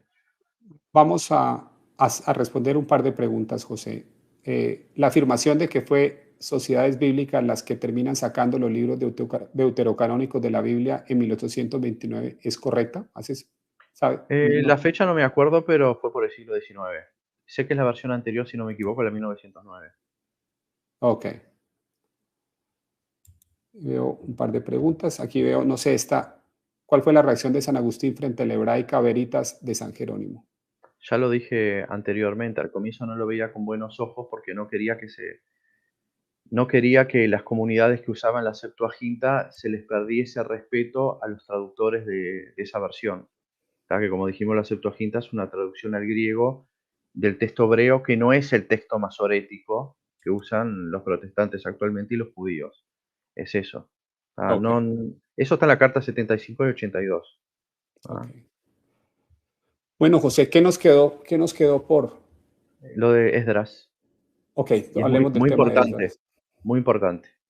Sí, porque yo he escuchado digamos, ese argumento de parte de algunos apologetas eh, protestantes. ¿Cuál es el argumento de Esdras? Primero, Para entendiendo que empezar, el libro de Esdras no es un solo libro, sino varios, ¿no? sí, para empezar, no es un argumento que haya nacido en el protestantismo, sino que nació con Guigot por 1901, heredando toda la escuela de Luis y Fitzroy, Leroy, que son los modernistas más pesados, y bueno, converge todo en él en cuestionar las decisiones de los concilios. ¿Por qué? Como había dicho al comienzo de la tertulia, San Jerónimo fue el que empezó a hacer las divisiones en los libros de la Biblia. ¿Tá? Antes había otra, en sí hubieron varias nomenclaturas. ¿Tá? Por ejemplo, si vamos a la Septuaginta tenía lo que es el Antiguo Testamento y tenía la sección apócrifa y tenía muchos más libros. Acá, ¿cuál es la cuestión? Que antes de que Jerónimo hiciese la partición de libros, la Septuaginta tenía dos libros de Esdras. Uno llamado Esdras Alfa y otro Esdras Beta. El Esdras Beta fue partido al medio y San Jerónimo llamó a una parte Esdras 1, a otra parte Esdras 2. El Esdras Alfa es lo que se conoce por Esdras griego, que es el actual libro de Esdras que tenemos con unas adiciones más. Después de la partición de San Jerónimo, eh, algunos lo llamaron tercero de Esdras. ¿Tá? Entonces lo que hizo Guigot, que fue el modernista que hizo eso, que no fue excomulgado, fue cuando en el 1900, sí, después lo que ella pregunta ahí, después se lo voy a decir en pocas palabras.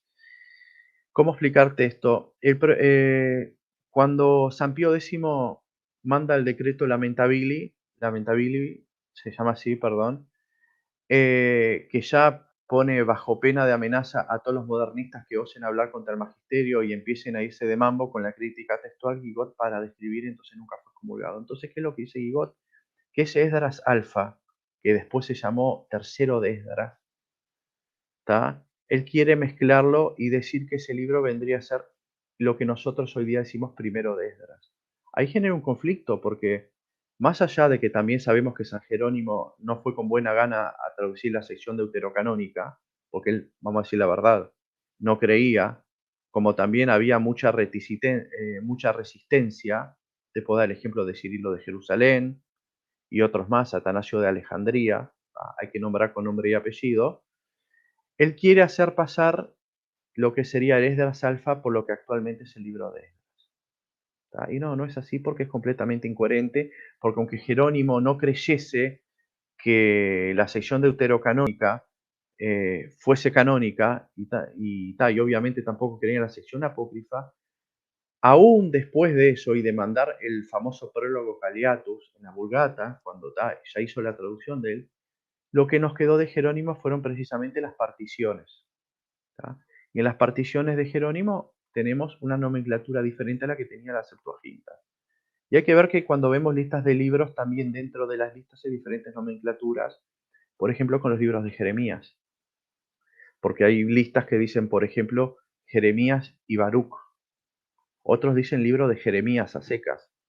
Otros dicen Jeremías y Sinot, que son lamentaciones. Pero generalmente a Jeremías, antes de Jerónimo, se lo tomaba como un solo libro.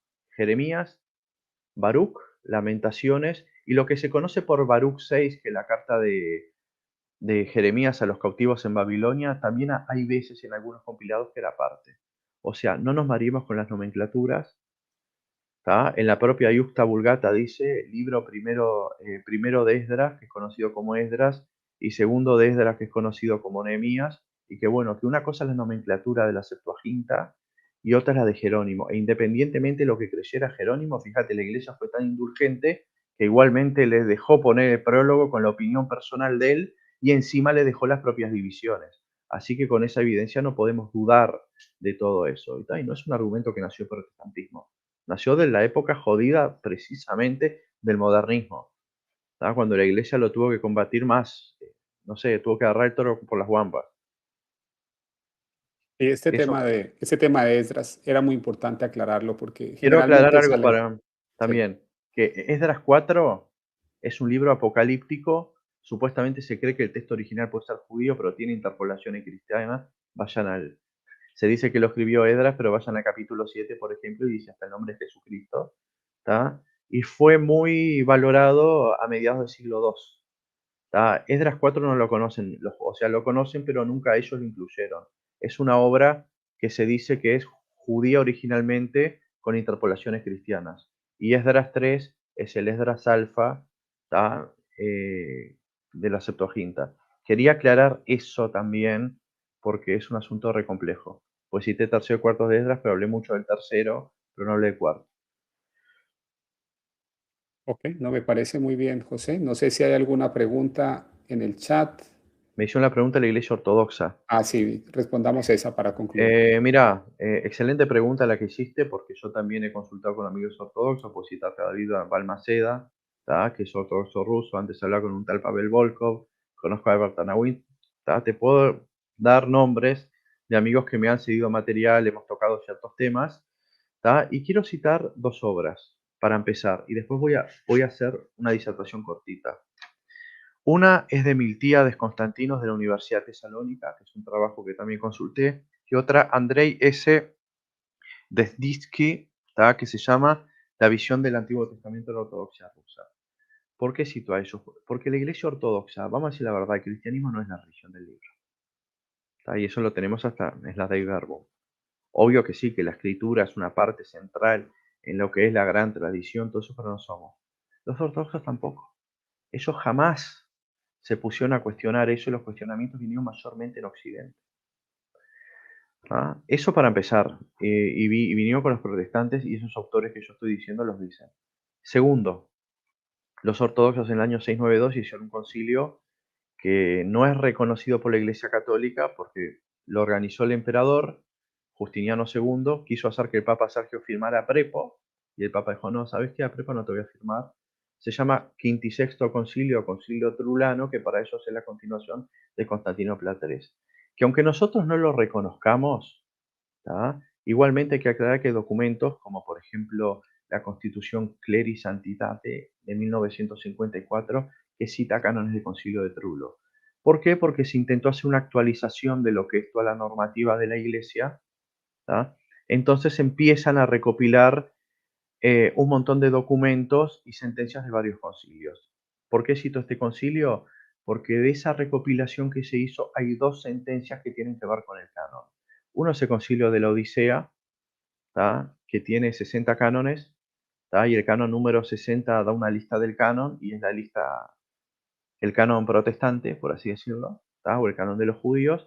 Y después en el canon 2 del concilio de Trullo, en ese mismo canon 2 hace una ratificación de la Odisea y al mismo tiempo de Cartago 397. ¿Tá? Ahí si vos cruzás y chocás la información no tiene por qué ser excluyente. Que acepte uno no quiere decir que no acepte el otro, porque si vos aceptás Cartago 397 das por sentado que los protocanónicos son inspirados.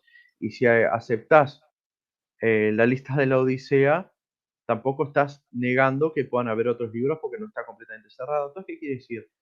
Que en los 1000 primeros años del cristianismo ellos nunca se preocuparon por eso. Nunca fue un tema que les haya movido el piso. ¿Tá? Ellos empiezan a tener cierta relación con el protestantismo aproximadamente en el siglo XIX, bien a comienzos del siglo XIX en Grecia, esto es lo que nos dice Constantinos, y ya en la segunda década en Rusia, el otro autor que acabé de citar, ¿tá? Porque las sociedades bíblicas hay que reconocer que tienen un poder industrial que en Oriente no existía. Pero bueno, la intención fue buena porque se intentó, por así decirlo, hacer más copias y mejores de la Biblia, pero claro, por motivos teológicos nunca se llegó a mucho. Por ejemplo, en la ortodoxia rusa sí los protestantes tuvieron un poco más de influencia, porque el canon de ellos son los libros protocanónicos solamente. En las otras iglesias griegas tienen hasta más libros que nosotros, ¿tá? Algunas manejan hasta 76 libros y todo eso, pero generalmente, claro, son cuestiones de índole teológico. Está bien, te vamos, te imprimimos las Biblias, pero ahí ya empezaba, pero ¿qué base textual usamos? La cuestión es esta, se empezó a darle un, ¿cómo es que se dice? Importancia al texto masorético. El propio Constantino, ¿tá? Constantino, Milcíades en español sería Miltiades Constantinus de la Universidad de Tesalónica, si bien él dice eso en la conclusión del trabajo, él mismo dice que es un asunto muy interesante, pero por cuestiones de tradición de la Iglesia y eso en lo que respecta al Antiguo Testamento y las bases textuales, sería muy interesante volver a la Septuaginta y bueno, y después quizás hacer algún ajuste u otro a la hora de la transmisión del texto, ¿tá? O sea, no es un tema que está cerrado para ellos, precisamente, no es un tema que les haya movido el piso y después del encuentro con protestantes como que está bien, ellos volvieron a retomar el tema, todo eso, pero tampoco es algo que, no es algo crucial. El tema aquí es que hay veces pensamos que la forma en que pensamos los occidentales es la misma alrededor del mundo. No, Una de las cosas ni que me ahí. llama a mí la atención cuando entra uno en contacto con la iglesia oriental, con la iglesia ortodoxa, es que algunas de las cosas que nos preocupan en Occidente para ellos son irrelevantes. Voy a dar un ejemplo, el tema de la justificación es un No gran existe. tema de disputa entre la iglesia católica y el protestantismo. En la iglesia ortodoxa, muy poco, muy pocas veces se habla de la A lo justificación, sumo si lo que es que se tenés, habla.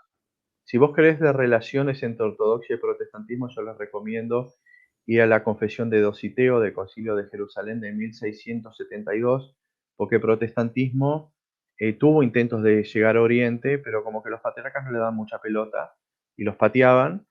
Pero bueno, hubo un patriarca llamado Cirilo Lucaris que se convirtió efímeramente, aunque después abjuró del protestantismo, pero lo hizo por cuestiones políticas, porque era acérrimo anticatólico, pero bueno, después en el Concilio de Jerusalén del 1672, digamos que se hace una confesión que ellos reafirman su propia fe. Obviamente la cuestión de la infalibilidad es casi lo mismo que el Concilio de Trento. Hasta habla de indulgencias, habla de purgatorio y de la literatura sagrada. Igualmente, obvio, en cuestiones de filioque e infalibilidad papal no se alinean a nosotros, pero podemos considerarlo el Trento ortodoxo, porque ahí también como que se les dio una patada y fuera de acá.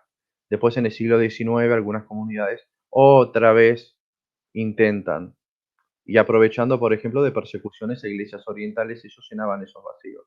Lo digo porque fue mi propia iglesia oriental en 1842, que después de haber sido masacrados y martirizados por los turcos, ellos empiezan a generar una base de operaciones en el Líbano, después se van para Armenia y para otros lugares. ¿Tá? Eso también quiero hacer un pequeño raconto para que se vea que El cristianismo no es solo Occidente. Exactamente. Bueno, José, yo creo que llevamos 1 hora y 40 minutos. Creo que podemos dejar aquí y podemos ver si más adelante retomamos algunos de estos temas o si hay inquietudes, las podemos retomar, pero creo que ha sido muy productivo entender un poco la complejidad del canon y sobre todo, de nuevo, lo que nos debemos llevar es la importancia del magisterio, la importancia de la autoridad magisterial y esa capacidad que tiene para definir, ¿no? ¿Qué es lo que hace parte de la Biblia y qué es lo que no hace parte de la Biblia? Más que cualquier criterio que pueda tener cualquier persona, creo que eso es realmente lo que buscamos, es cuál es el criterio. Y para el católico el criterio está muy claro. En temas de canon, el criterio es el magisterio, que es el Papa en conjunción con los obispos. Entonces, José, muchísimas gracias. Alguien me pregunta que si tienes canal.